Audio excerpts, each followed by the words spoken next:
Thank you for coming to my practice for my talk that I'm supposed to give on Thursday at my job interview. Um, Today I'm going to be talking about some aspects of excited state dynamics in semiconductor nanostructures from many body perturbation theory based on density functional theory simulation results. This has been for the past few years the focus of my PhD work at North Dakota State University. I'm gonna begin with a quick motivation for our work.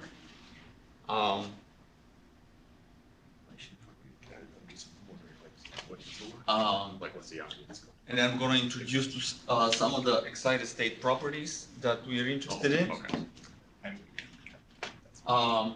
Objectives and methods that we have developed. I'm going to introduce some of the nanostructures that we did work on, and those are mainly single-wall carbon nanotubes, pristine and functionalized. Then I'm going to move on to theoretical methods and approximations. I'm going to explain the different aspects of excited state dynamics that we worked on. And those are mainly multiple exciton generation, singlet fission. And today I'm going to focus on our latest work, which is exciton-exciton interactions in the final bi-exciton state. I'm going to finish up with some conclusions and outlook for future work. So our motivation is, what is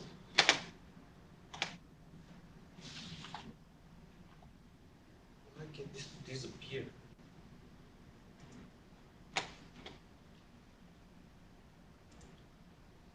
Ah.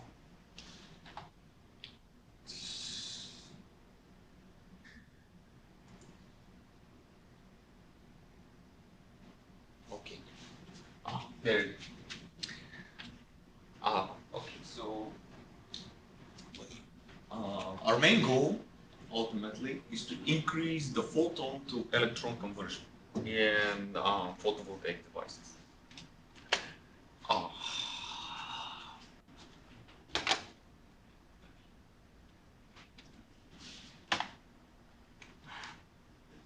No, this doesn't. I'm going to hire you like this.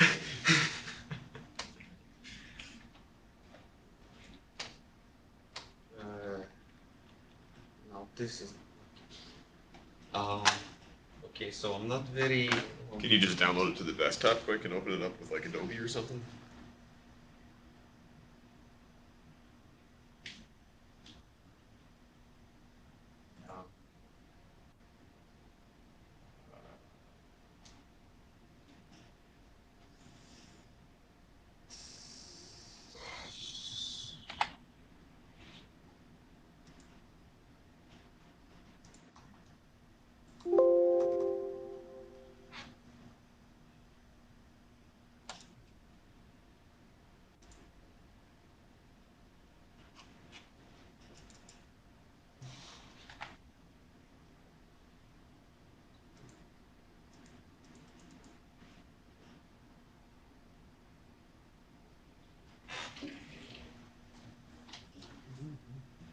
Keep talking about something.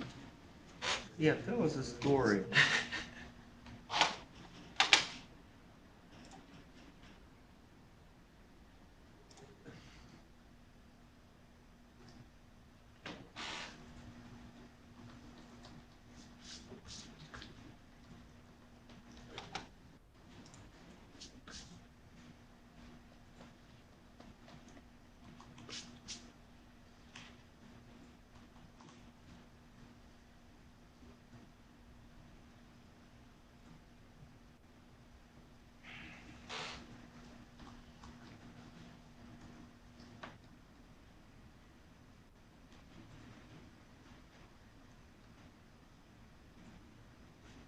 Better? Presentation. I think if you hit F5, it'll just go to full screen. F5. Oh.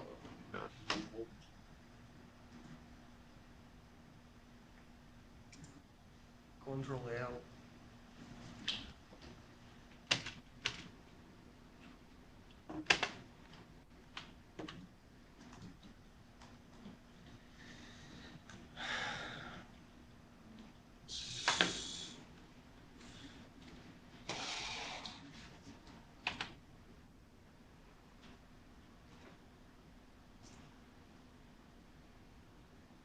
Can I just hook up my computer? You can try to. If there's kind of presentation mode for this.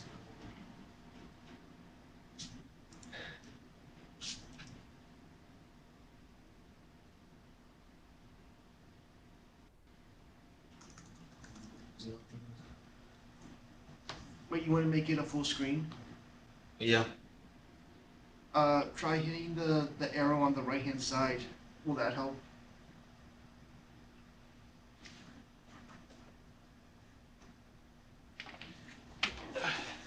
Arrow on the right hand side. This? Oh, right. Yeah, that one. No. That just hit some. Try going on the view tab.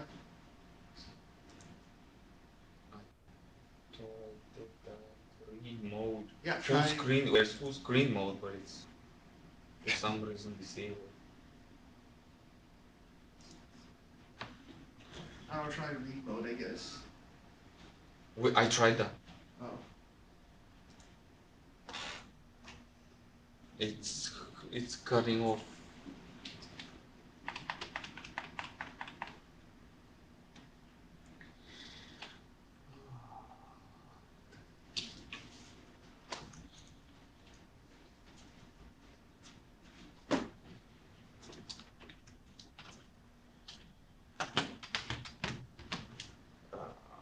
Has anyone hooked up an Apple computer on here before?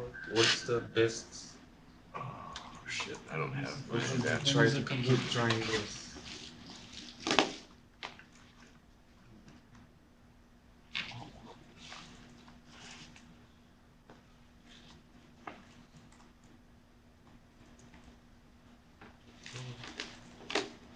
I guess have a flash drive that you can try to transfer it over with real quick. Or wait, that's not going to help anything. Yeah, never mind.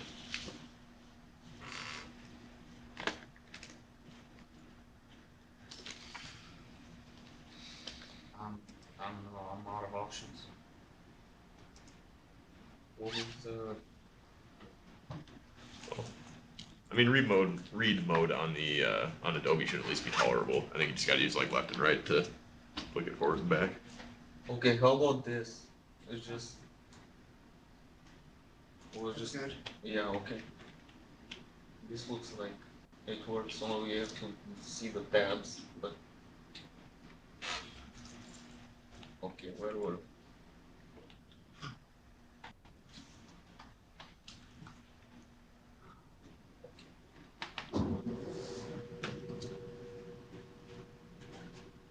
Okay, so efficiency of nanomaterial-based solar cells can be enhanced via carrier multiplication, or as I'm going to refer to it in this talk, multiple exciton generation. And this is one of the main methods to increase the efficiency of solar devices beyond the theoretical limit. In nanoparticles, MEG is enhanced due to the strong confinement. But the MEG process depends on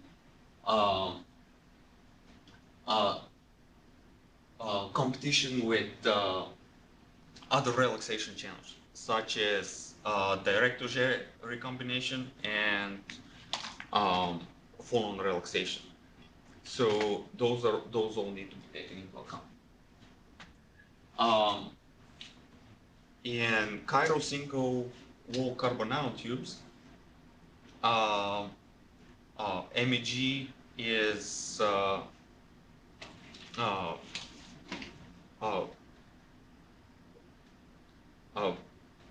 very prominent, and one reason for that is the small electronic gap, and also the strong excitonic effects that are exhibited in carbon nanotubes.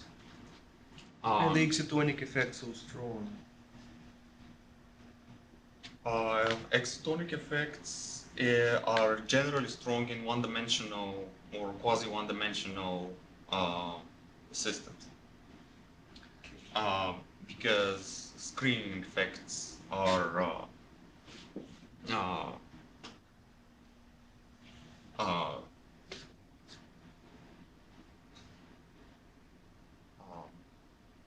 suppressed.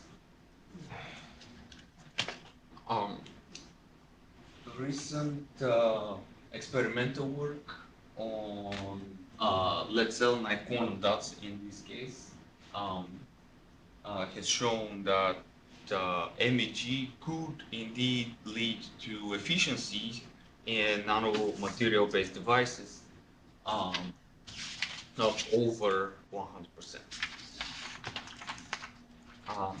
Okay, so let's talk about excited state processes that we are interested in modeling in order to correctly predict the effects of MEG and in the nanostructures of interest. So let's say we have a high energy excitation.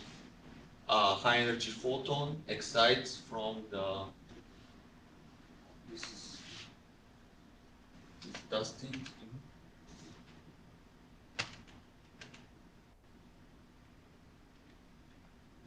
Okay. A high energy photon excites a particle from, let's say, the valence band high up into the conduction band. And this is a high energy photon that carries energy more than twice the gap.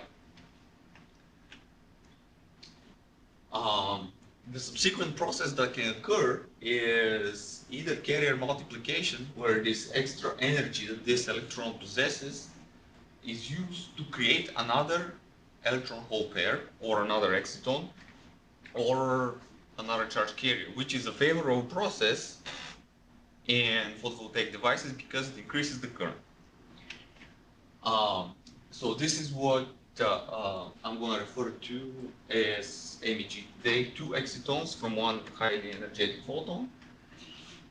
Another process that needs to be taken into account is phonon-mediated relaxation. And this is the process of the extra energetic electron and hole losing their energy to atomic vibrations, or phonons. They emit phonons and they relax to the band edge. This is an unfavorable process because you lose the extra energy. All you do is heat up the system.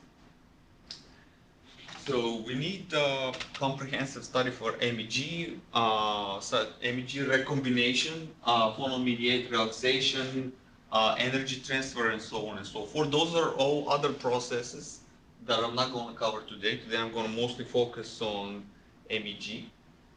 And we're going to use density functional theory in combination with many-body perturbation theory in order to study MEG. We're going to look at carbon nanotubes as systems of interest, and we're going to study the effects of chirality, confinement, and also surface functionalization. We obtain our Consham energies and Consham orbitals and energies using fast software with the hybrid HSE06 functional as a temporary substitute for GW, and later, as we'll see, we check whether that is a good approximation. We use several unit cells from our nanotubes that we put in the same simulation cell. So we have a large simulation cell, so we avoid sampling the Brillouin zone, and we do calculations at gamma point only.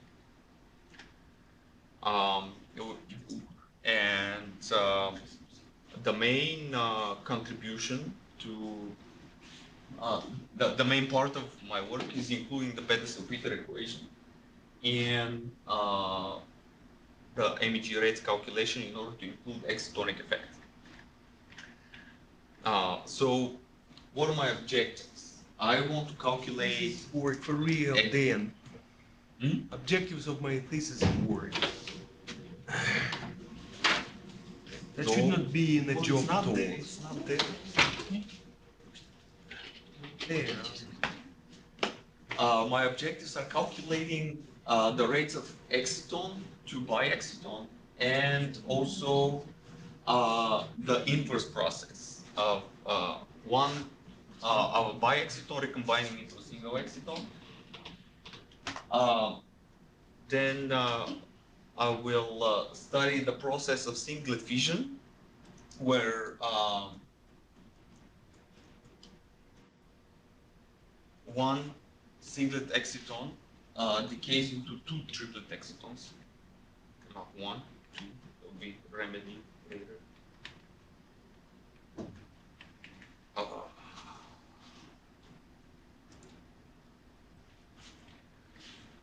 And then I'll move on to calculating bi-exciton self-energy, where we investigate the importance of exciton-exciton interactions in the final bi-exciton state. These are the systems of interest. These are the systems that I've looked at.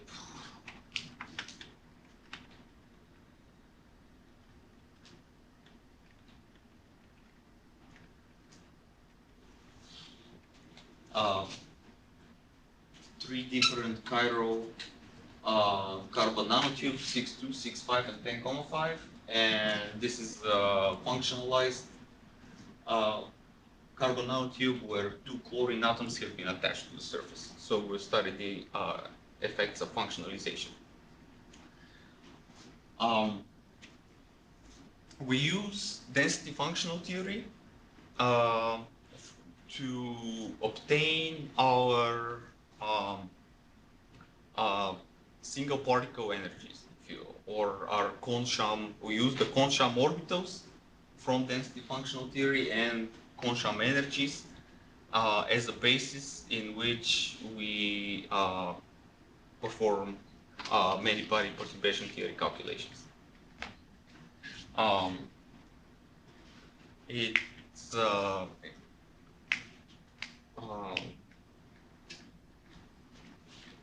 so our Kohn-Sham states are essentially effective fermionic degrees of freedom. And this has been a standard approach to many body perturbation theory calculations in a certain basis recently. So this is a major simplification because the explicit and electron wave function is not needed. Throw that stuff away. But this is our. I'm sorry. Major simplification is that you extract the observables from correlation functions. Not that you're using Kohn-Sham bases. If You you will have find the- somebody in the audience who knows many body quantum mechanics. They're gonna- Right, if you have the n-body electron wave function, then you don't need to do that. Right. So we begin with our microscopic Hamiltonian in terms of the field creation and annihilation operators. And we try to describe all the relevant physics that are involved here. This is our free electron term interaction with ions, the Coulomb interaction, and interaction with an electromagnetic field or with photons. Here we use the Coulomb gauge for our coupling between electrons and electromagnetic field. Can you stay for few more seconds on the previous slide? Yeah. So your expression for current, Mm-hmm. if it doesn't include gradient, It does include gradient. how this gradient will look in the momentum space, and how this equation will look if you try to program it based on output of last one. My next slide will partly answer that question. And can you point equation which we are discussing? Yes.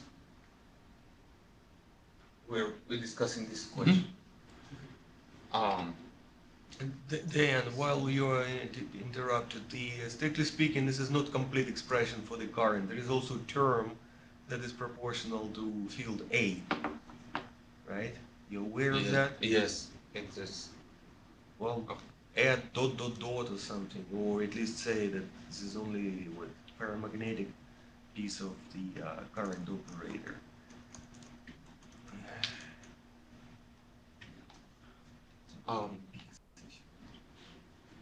Then we cast our microscopic Hamiltonian into the Kohn-Sham basis, and we change basis from the electron field operator to Kohn-Sham orbitals and annihilation and creation operators.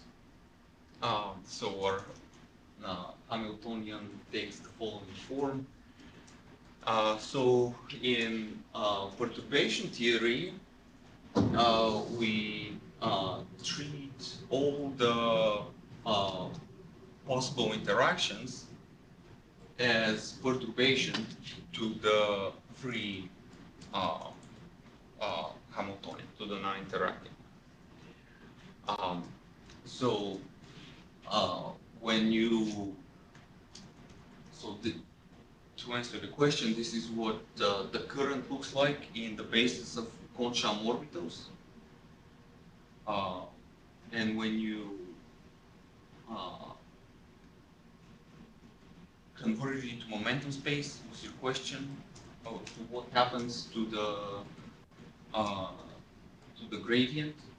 It becomes just K, just momentum. It turns into just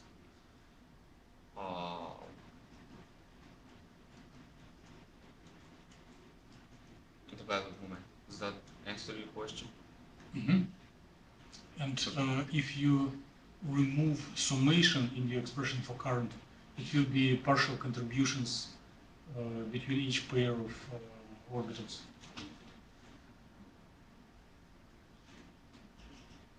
Yes. If you remove the summation over Mm-hmm. ing of the Everything under summation, then it will be partial contribution from each pair of orbitals. That's right. Why you ask? For pedagogical reasons. So the expression that, can you point with your green light here? So this thing there, it is transition dipoles that are stored in the oscillator strengths file, which are used to compute oscillator strengths. Only But this, the thing in the brackets. This yes. creation and annihilation operator terms are needed to do many body perturbation here. Yes. And since orbitals are stored in the momentum space and in the last place, gradient is replaced by just value of momentum. If one looks inside the code for oscillator strengths. Okay. We have a piece in our Hamiltonian for the two-body Coulomb interaction between Kohn-Sham orbitals, and this piece just needs to be subtracted in order to avoid double counting the um, electron-electron interaction that has already been taken into account by this Kohn-Sham potential um, during DFT calculations. What was your alpha? In the current expression? Is that just a spin? Yes, Variable? yes, alpha is a spin variable. Yes. Yes, this is the ith Kohn-Sham annihilation operator with spin alpha. Then you sum over those two.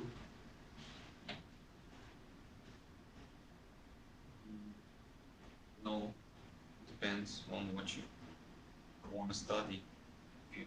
Does your Hamiltonian Wait, depend on spin? In this, There's yes, no, this it's is spin the sum of alpha and beta. Alpha and beta here are stand for spin. Where's any comments? Your Hamiltonian does not depend on spin, right? So they better be summed over. Oh. That's all there is to it. Okay, it includes spin.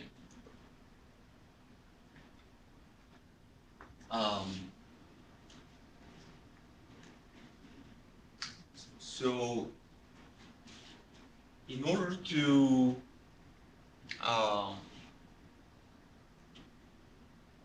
include excitonic effects, we need to take into account the Coulomb interactions between particles and holes.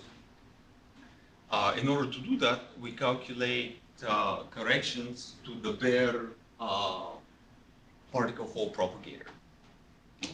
One way to do that is to calculate the Coulomb interaction. One way to do that, I've practiced how I introduce this slide. I have.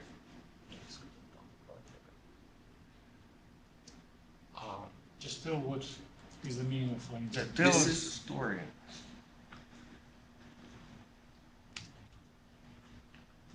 One way to, so in order to introduce excitonic effects, we need to calculate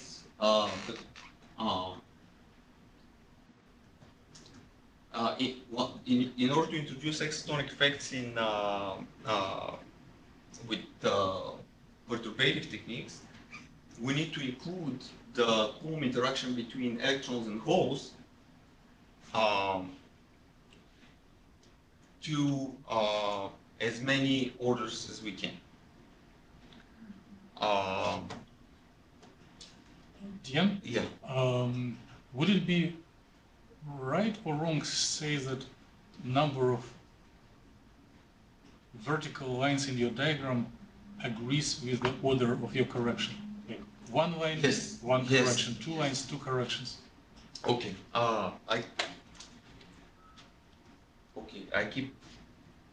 I keep forgetting. I gotta make this talk more for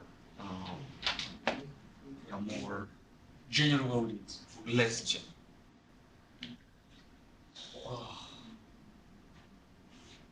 Okay. What's my time? 5:15. Well, don't worry about time. I think it's more important at this stage So I just want to go- deliver your message, right, and find a way how you. Suppose something happens during your presentation. People might interrupt you, some technical issues. Just talk. This is your talk. You are a master here. Don't worry about time or anything. Just explain. General backgrounds. The physics. Okay. The way we include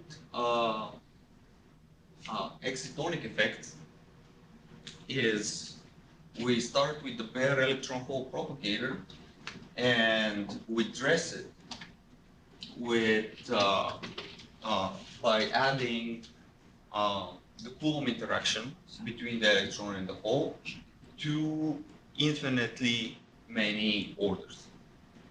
And we make the ansatz that if the Coulomb interaction is added to all orders, then we obtain electron hole bound state. And this electron result. But don't interrupt. Okay, I'm sorry, ma'am. Just this let me electron finish, then you hole, will tell. this electron hole bound state is presumed to include the Coulomb interaction to all orders.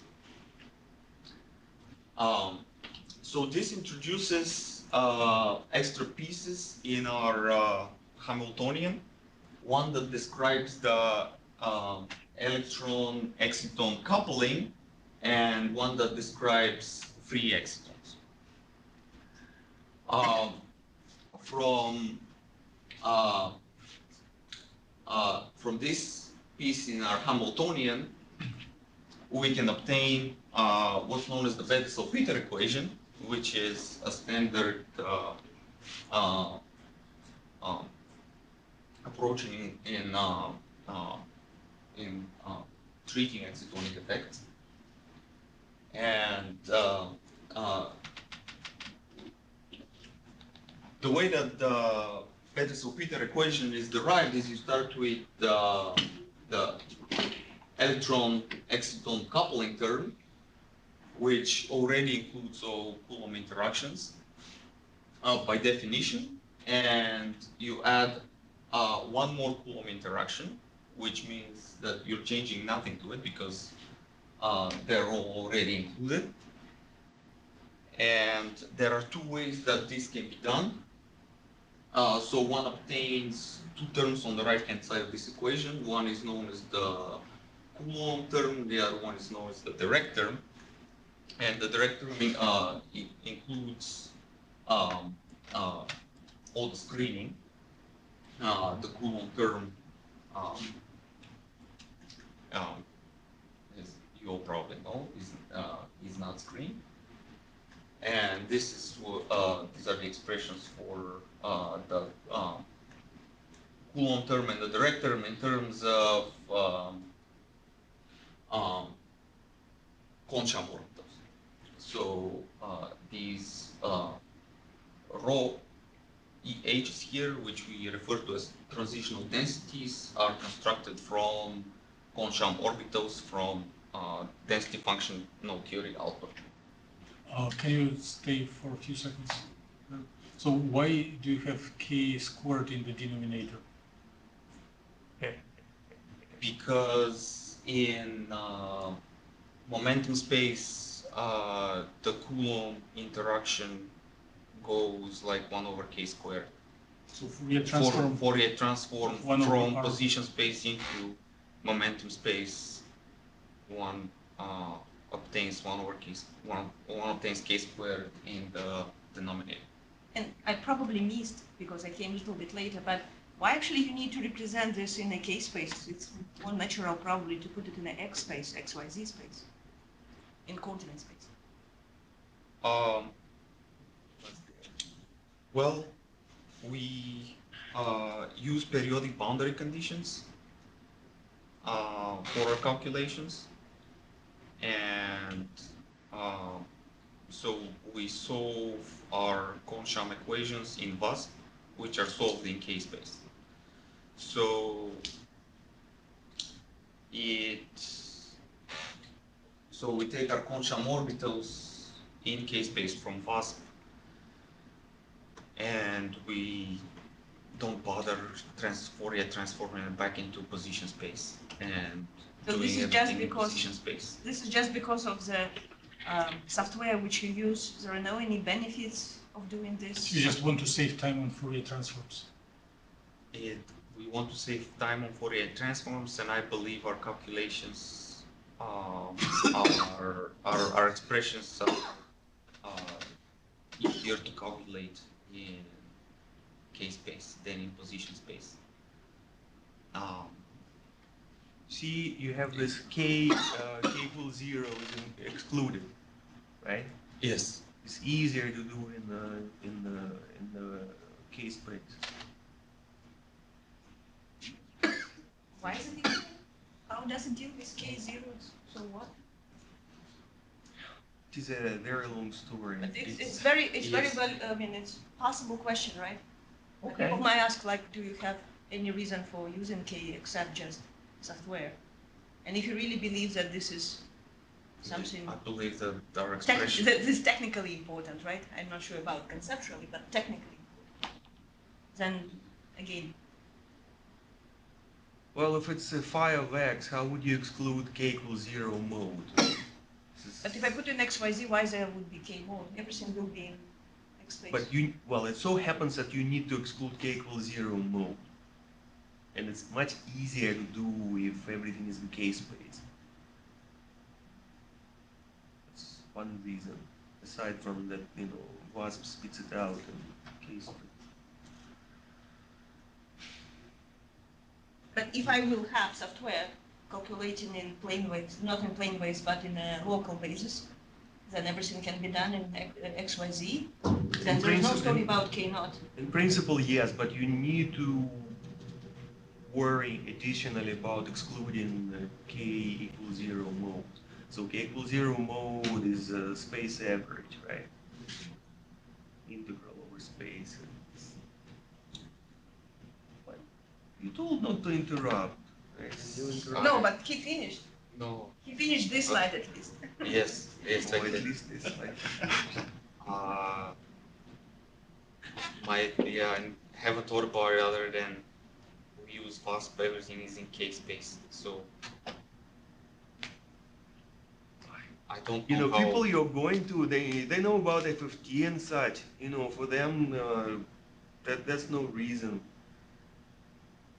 Position space, K space, split second from one to another, FFT.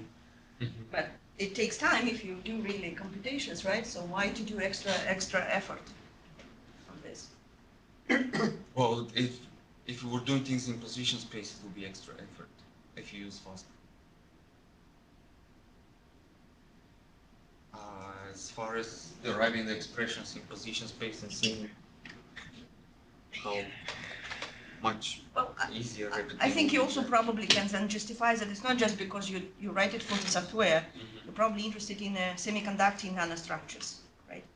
And like one-dimensional, two-dimensional. So periodic boundary conditions are very Yes. effective tool to use there. So that's why the choice of the software is not just because we have WASP and nothing else, right? Right. It's we need dictated period by the materials since you're interested, like in carbon. in one-dimensional, you can be broader than just nanotubes, right?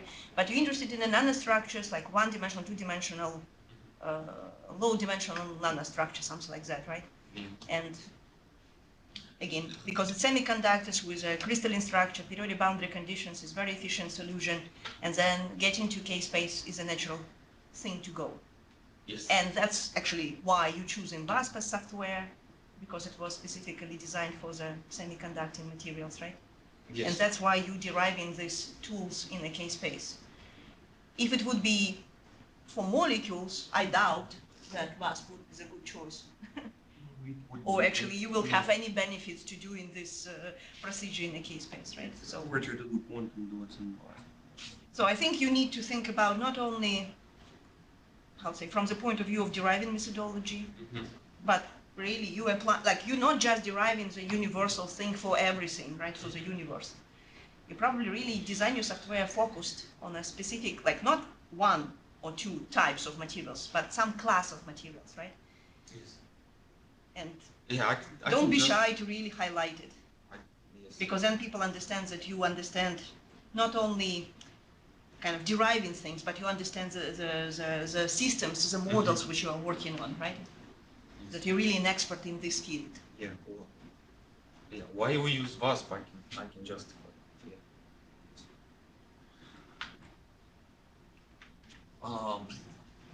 And this is our full expression for exciton electron coupling when we have triplet excitons or we'll be interested in singlet fission where singlet exciton decays into two triplet excitons. So we need a way to deal with the triplet excitons. One thing that is different in this extra term in the exciton, in the electron exciton coupling part of the Hamiltonian is these are now triplet exciton energies and triplet exciton wave functions. That we obtain by solving the Betzel-Peter equation for triplet excitons, which I will talk about later. But first, I'm going to talk about screening. So this is the screen Coulomb interaction that appears in the direct term of the Betzel-Peter equation. And in terms of our transitional densities, this is what the expression for usually referred to as polarization insertion. This is what it looks like in terms of Kohn-Sham energies and transitional densities. So this is evaluating this is relatively expensive for big systems. It becomes impractical. So we work in what's standard method, what's standard approximation is called the static approximation, where we compute this polarization matrix at omega equals 0. And for solving Betzel-Peter equation, this has been shown to be a valid approximation because of cancellations that appear in the screen Coulomb interaction and the Green's function. Yeah. Yeah. Can you say in a lay language how to interpret this polarization? Like in the common sense, polarization of solvent is static at 0 frequency when dipoles just rotate according to the electric field, and here your polarization is frequency dependent. So it means that how to interpret it? Like charge distribution oscillates in time and according to your source, or what's the physical picture behind this equation?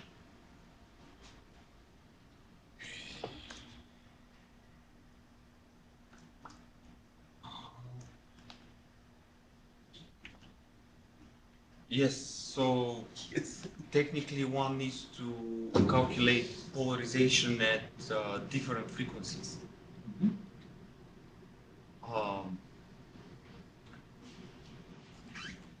But when you solve Betzel-Peter,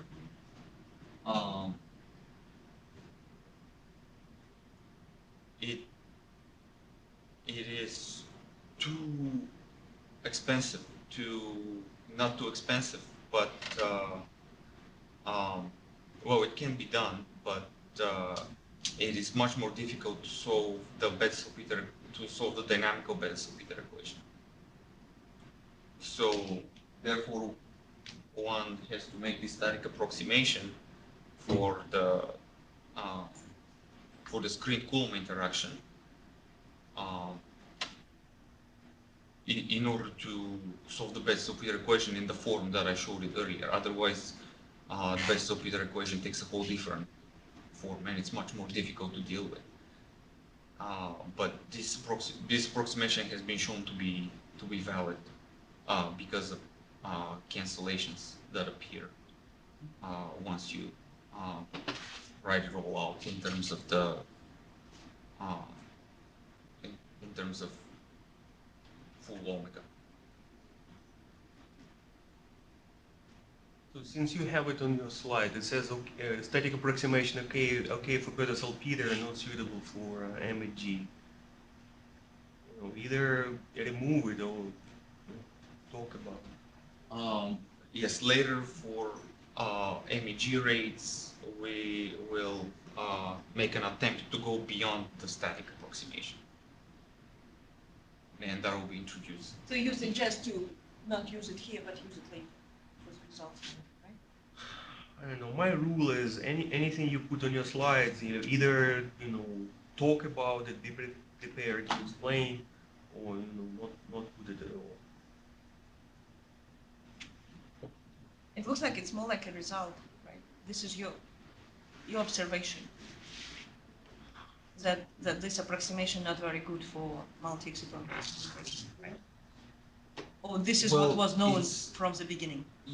Yes, from deriving the expressions, you can see that calculating MEG rates at omega equals 0 would not be.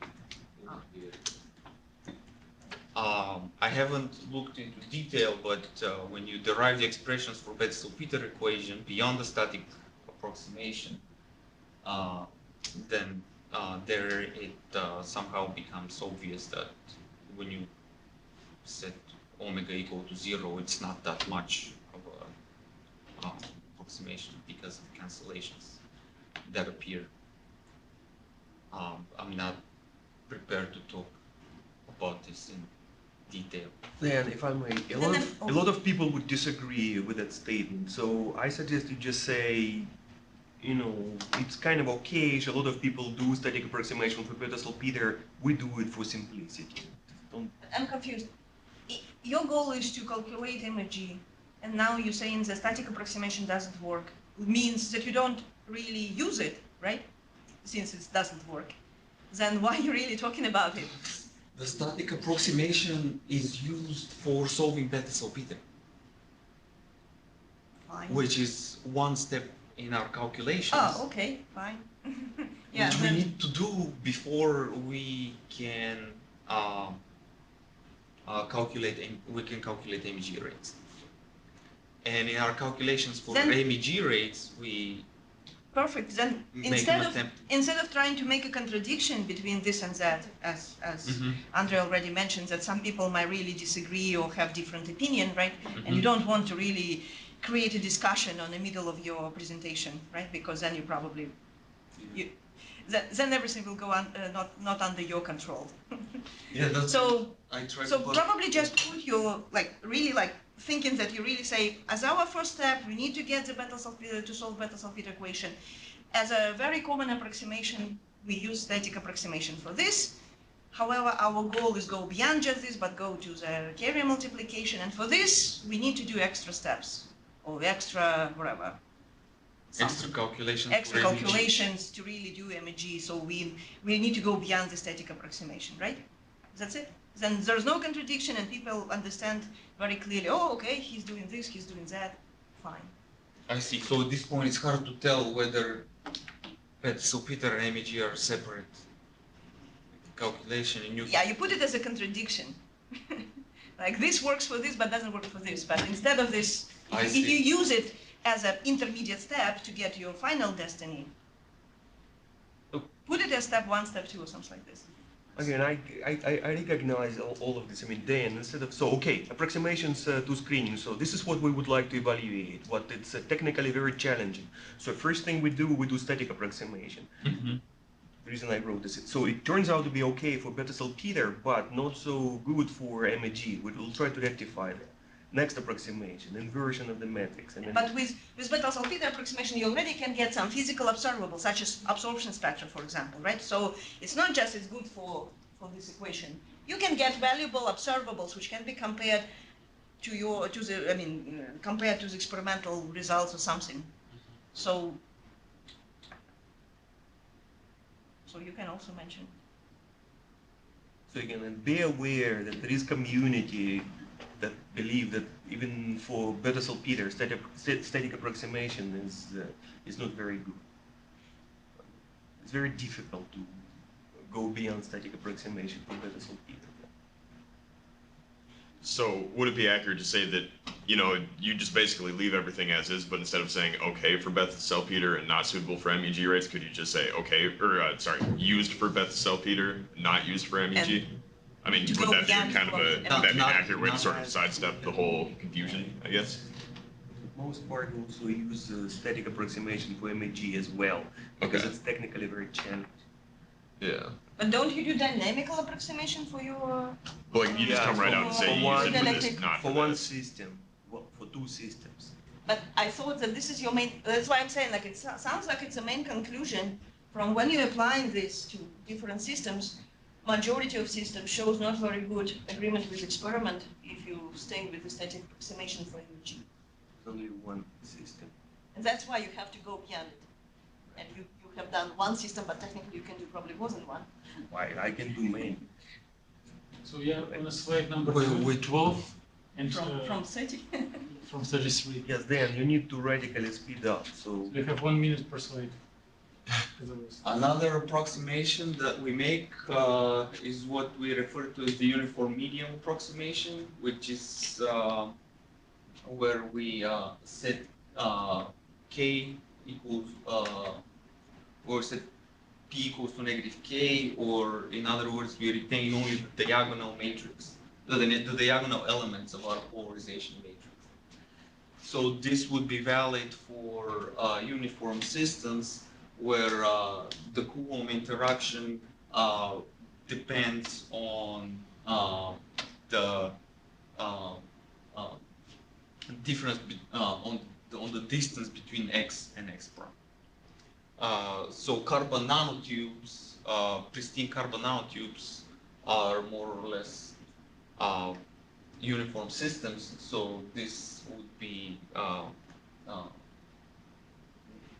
okay for at least carbon nanotubes. So it's a hard sell. You need, I mean, it's not a uniform system. Again, It's in one dimension, it's more or less yes. In two other, it's not. It just happens that, for example, if you compute absorption, then you reproduce E11 and E22. So with this approximation, we compute absorption and we reproduce E11 and E22 with relatively high degree of precision. So this is comparison to experimental data. And for our tree system, we see a very small, about 13% deviation from reported experimental results. Then, So we, sorry, while you're on this slide, just so germane. So Braden, it seems, has recomputed E11s for 6,2 at least, beyond the in a K, P approximation. I just looked at his results. What he's seeing for E11 is, for example, is 1.22, which is much closer to Weissman-Bachila. Do you have his result at all? Did you discuss it with him? I have my own results there. That sounds right. I also. Why is it not there? This is because all our calculations are in diagonal. Later that will follow, or by excitons, or I can add it to this, but Well, see, it's much more palatable if you, yes, you know, if I work harder, I am that much closer to the experimental result. If I work less, yes, I am making a mistake, but I know that, you know, I can improve it. I can put that. I can. Why haven't you? Well, later on, this is not what's used later.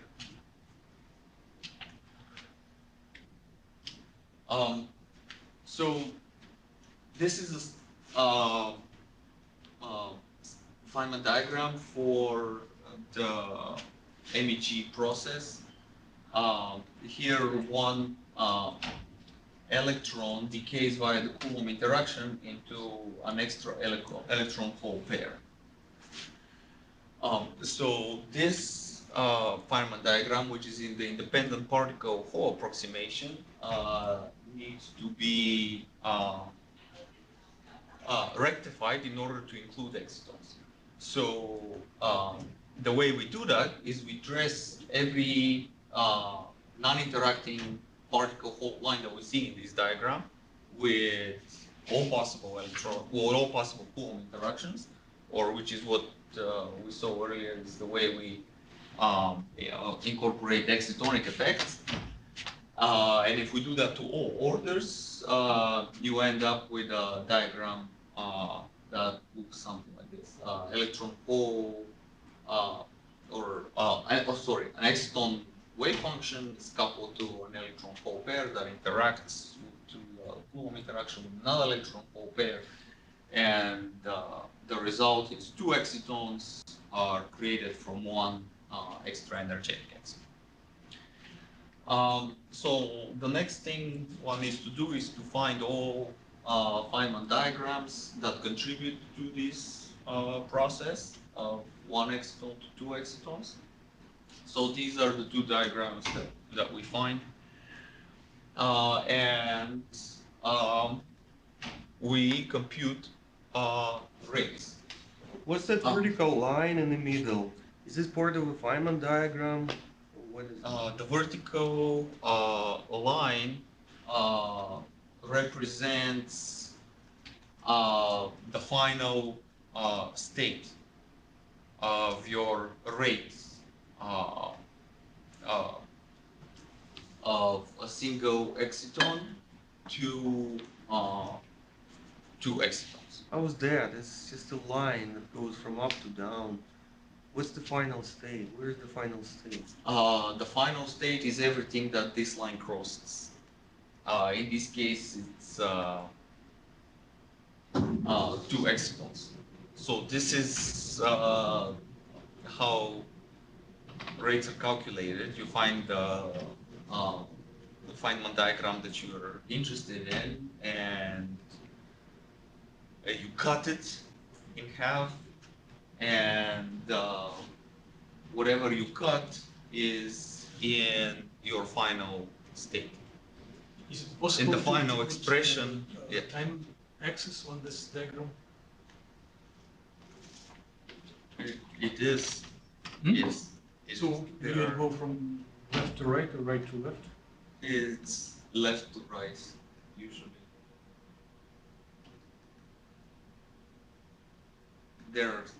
Everybody draws Feynman diagrams differently. I'm going for a less busy slide, hoping everyone knows how rates are calculated and what cutting it means. If you mean cutting a Feynman diagram means you're calculating rates, and wherever you cut, that's your final state. So different expressions come out depending on where you cut diagrams. So the expression that corresponds to cutting this diagram down the middle would correspond to a rate of one exciton to two excitons.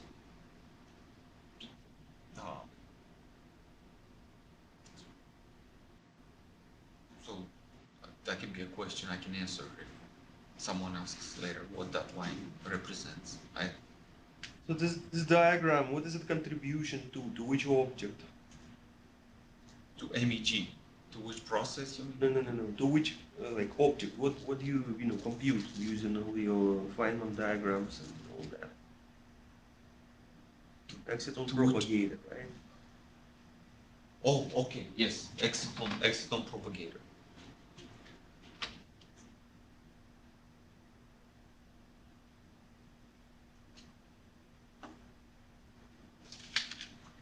And all the times inside, what about them? Are they pinned down? Are they fixed?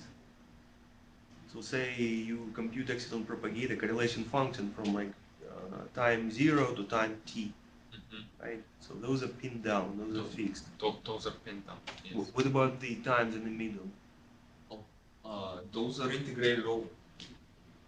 It's to the question of Professor Killian, which way time flew. But yes, but still that's a valid question you can put. Alright. Right. Yeah, the times inside are integrated over. They're totally arbitrary. How you put them. What other indices do those lines carry, and what are those lines? so everybody's not so bored.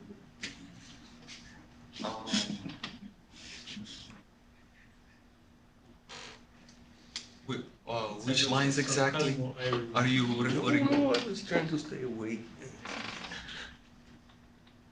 Which Well, you line? see, these are pictures because they, depict, they're very informative. They depict the actual processes, right? So, The thick lines represent excitons, and they're represented by these psi's, which carry indices I, J, and uh,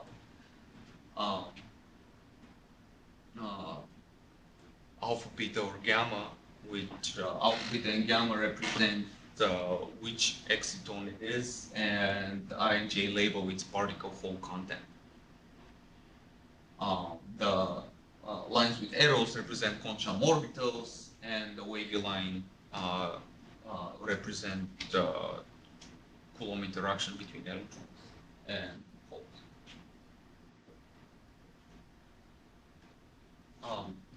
So these are our expressions for the rates that result from these calculations.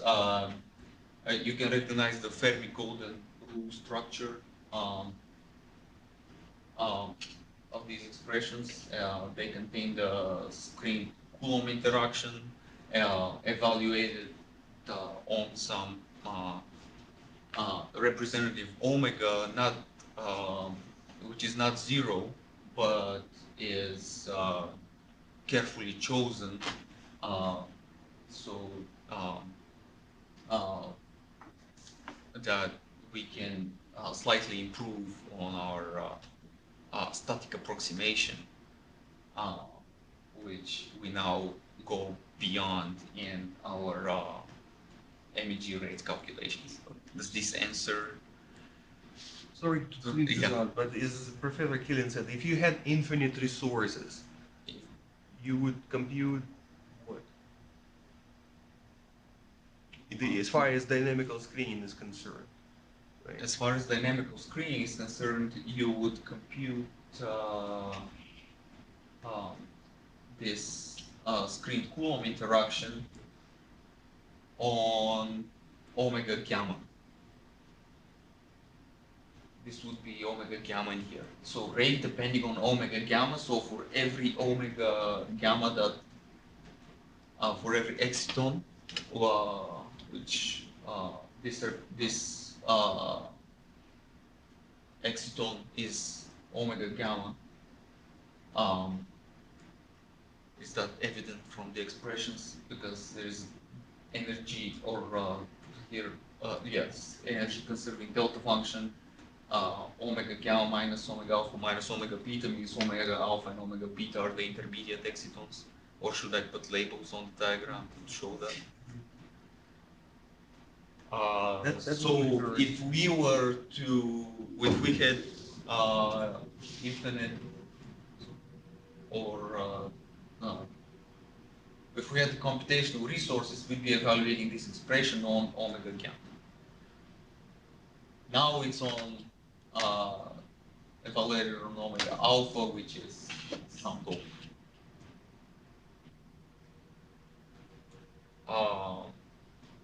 Which is also not true because we don't change this for each omega alpha. Right?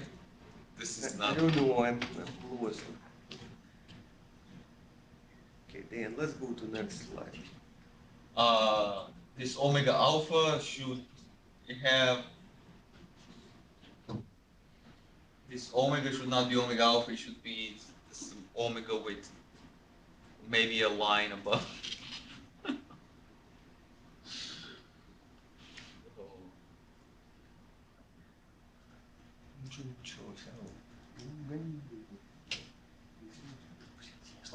I'm getting reimbursed for my trip, that's why I'm laughing. Otherwise I'll be crying. Andre is crying. So we are finishing meeting in 10 minutes. Yeah, Now you need to squeeze your. You really need to get a move. So One- slides. Okay. So Another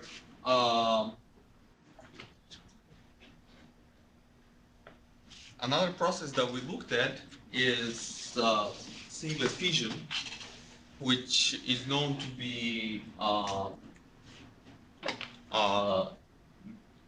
process that one needs to include when modeling MEG, and especially in carbon nanotubes, where it's been shown that singlet fission process cannot be neglected. So when we have a high energy excitation, this singlet exciton, which is always in the singlet state, can decay into two singlet excitons, or it can decay into a state of two triplet excitons that are overall in the singlet state.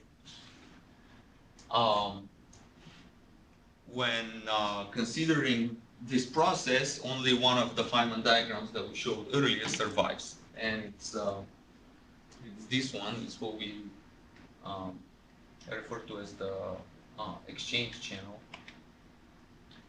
And the expressions look similar, only now we work with triplet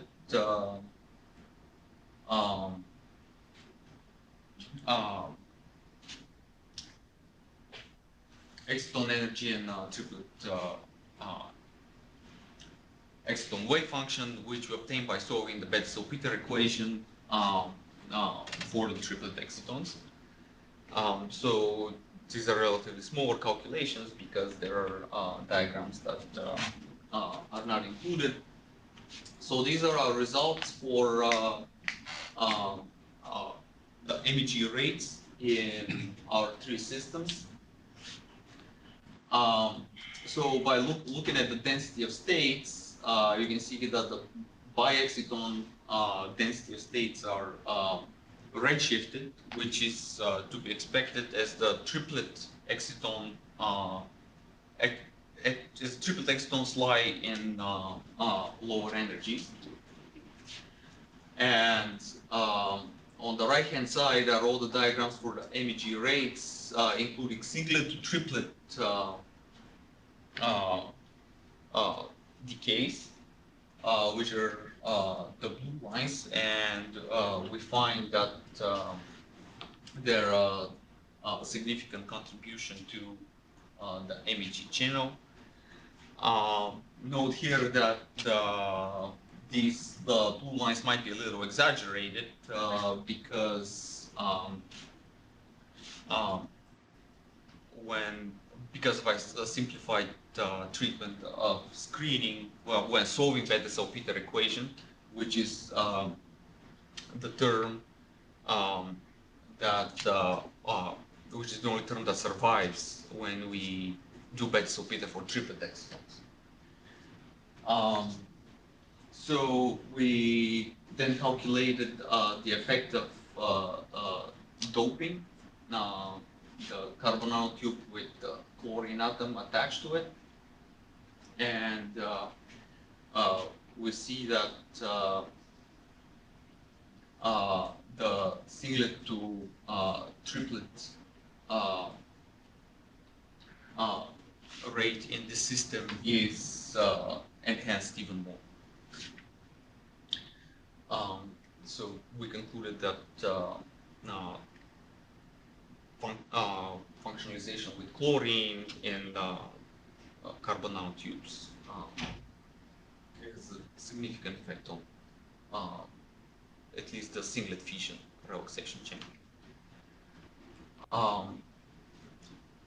So in our calculations for MEG, we treat the final exciton state as the final bi-exciton state as a pair of two non-interacting excitons. And we want to go beyond that approximation, which is an approximation that has been made in literature so far as we're concerned.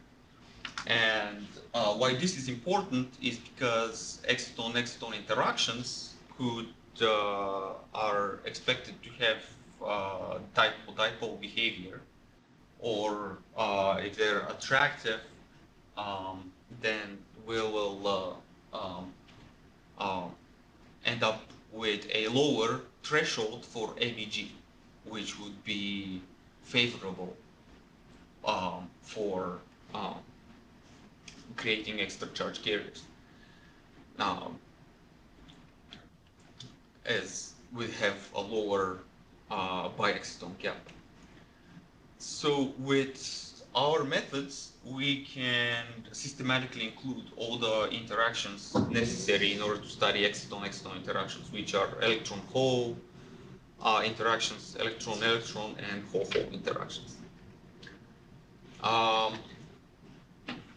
So these are our diagrams, and we're looking at the intermediate exciton state between exciton alpha and exciton beta. And in order to include the interactions between those excitons, the standard many-body perturbation theory method is to include all the proper self-energy insertions to the non-interacting, now bi-exciton propagator.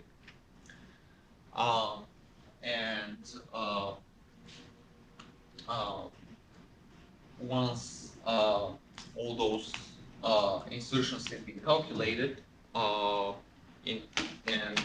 taken into account into the Green's function, one ends up with the self-energy correction to the non-interacting propagator, which without this treatment would just be the sum of the energies of the two excitons. So we start with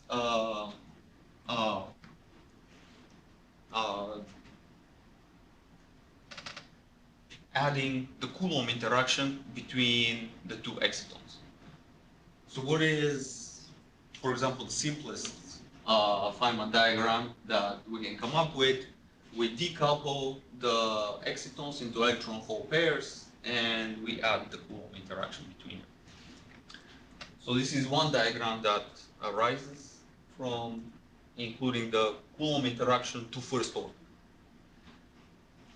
We find three more distinct diagrams that need to be included. So those are all contributions to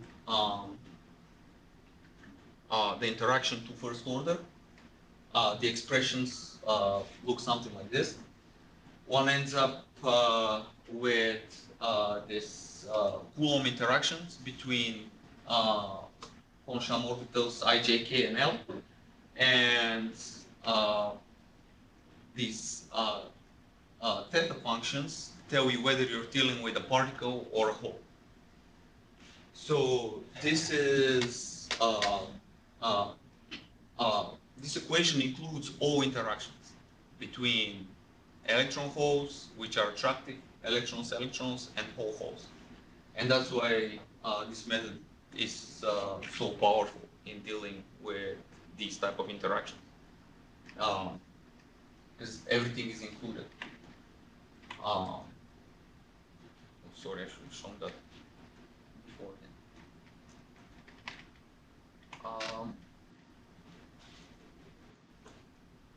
But one can go beyond the Coulomb interaction to first order and include excitonic effects into the diagrams that correspond to attractive electron-hole interactions. One ends up with an expression like this, where now all the interactions are taken into account into the exciton wave functions. So time goes negative now. You're over the limit. Okay. And if someone has Thank you. plans for the evening, it's everything after this minute is optional. Anyone wants to look at it. Yeah, if somebody has a reservation. No. we ask them.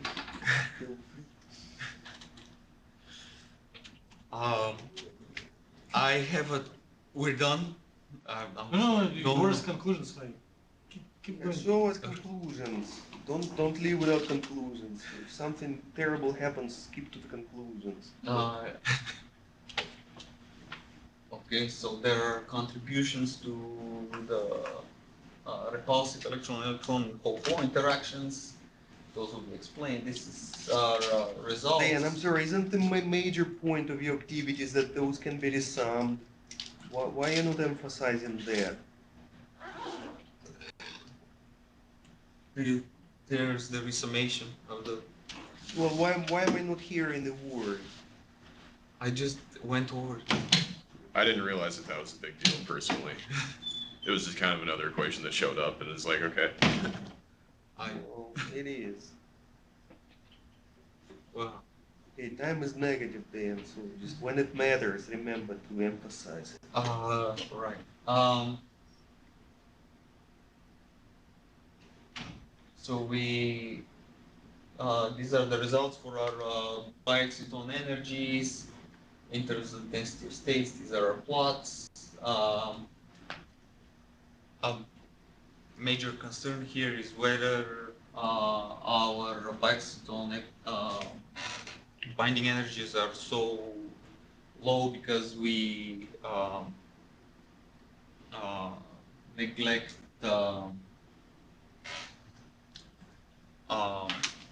repulsive terms beyond the first order in the Coulomb interaction. So we perform the calculation where we treat all interactions on the same footing. In other words, the first order in Coulomb. And we see that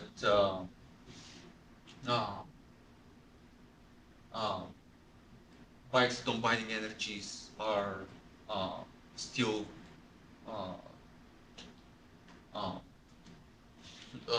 we see that self-energy corrections are still negative. So the exciton-exciton interactions are overall attractive.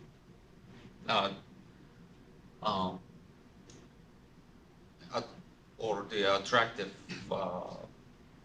terms are larger. So experimental results have been performed and reported in literature for a 9-7 single wall carbon nanotubes,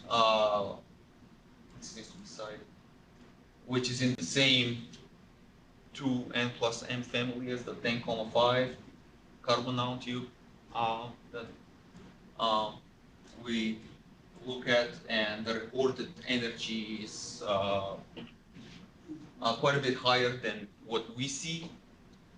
Just say of the same order of magnitude. But it's the same order of magnitude.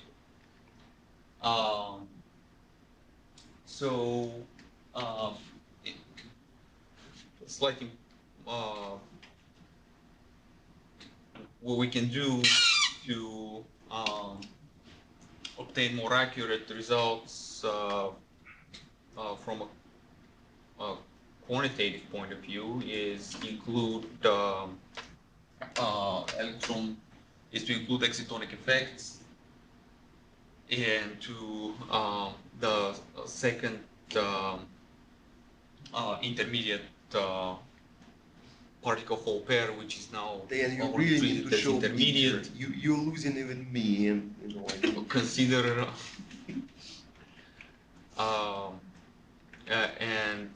what we suspect to be the major contribution to the bi-exciton self-energy is neglecting triplet state excitons, which is also in our future work. But we also need GW and full dynamical treatment of screening, which can also be improved. We've used density functional theory and many body perturbation theory to include excitonic effects in our MEG rates calculations. We've been able to study MEG in several systems. We find that MEG within the solar range is present in those systems, and it's very much dependent on chirality. We studied single fission, and we've shown that it's a significant contribution to the MEG relaxation channel in those systems. And is also enhanced by surface functionalization. We looked at the external interactions, and we've shown that they're likely to lower MEG. But we need higher precision in our calculations, which at this point would come from full dynamical screening and full use of the GW approximation. Thank you very much.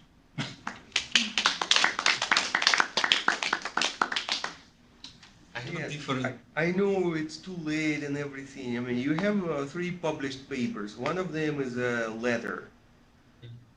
It's rather odd that you would not mention results presented in that letter in your job talk. I had it in there. The It what? was slightly too. I had it in there. It was slightly too long. Yeah, slightly. I have a. Hey, Deyan, it's Practice with stopwatch.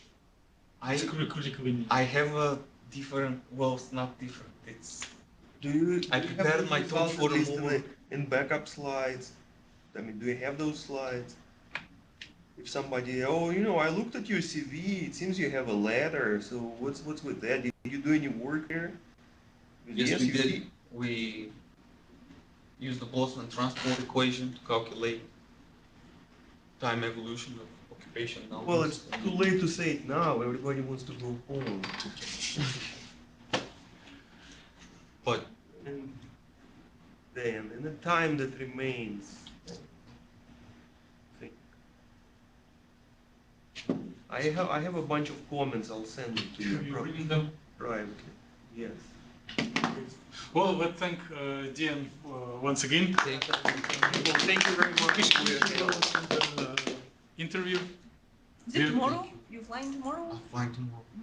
But you're presenting on Thursday. Yes. So you have tomorrow for practicing with stopwatch. Yes. And the talk I have for more. I got thrown off by trying to explain things to a different type of audience.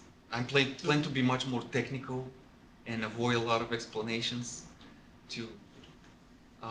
Well, I audience. believe I forwarded to you the request from your host, Dr. Karasov, that he wanted some generalities in there.